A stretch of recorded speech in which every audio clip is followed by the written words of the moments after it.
Hello, সবাই কেমন আছেন? আজকে আমি নিয়ে এসেছি আমার নতুন একটি ভিডিও।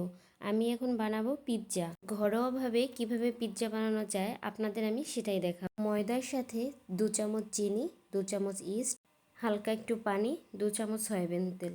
এরপর একে ভালোভাবে মাখবো। মাখার পর 30 মিনিটের জন্য রেখে দিব। পিস পিস করা মাংস, গোলমরিচ, টক দই, লবণ, হলুদ হালকা তেলে ভালো করে ভাজতে থাকবো।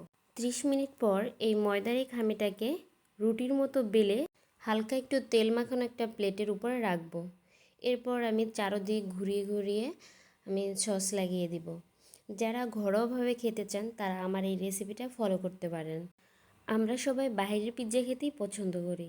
একবার একটু কষ্ট করে এটা বানিয়ে খাবেন, দেখবেন তখন আর বাইরেরটা খেতে মন চাইবে।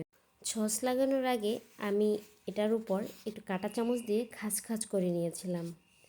এরপরে সস লাগানো শেষ হলে আমি দিয়ে দিয়েছি চিজ, পেঁয়াজ আর ক্যাপসিকাম, পিস পিস করা ভাজা মাংস। এরপর একে চুলায় বসিয়ে দেব। 30 মিনিটের জন্য এটা ঢেকে রাখবো। আমি ওভেন ব্যবহার না করেই আমি গ্যাসের চুলায় পিৎজাটা বানিয়ে ফেলেছি। হয়ে গেল আমার পিৎজা বানানো। এরপরে এই পিৎজাটার উপর আমি আবার হালকা একটু করে সস দিয়ে দিলাম। কেমন হয়েছে আমার পিৎজা বানানো অবশ্যই কমেন্টস করে সবাই জানাবেন। আর সবাই ভালো থাকবেন। পুরো ভিডিওটা দেখার জন্য অসংখ্য ধন্যবাদ সবাইকে।